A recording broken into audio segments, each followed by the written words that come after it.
यदा यदा हि धर्मस्य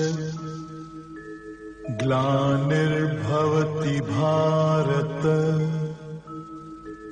अभ्युत्थानम् अधर्मस्य तदात्मानं सृजाम्यहम् परित्राणाय साधूनां विनाशाय च दुष्कृतां धर्म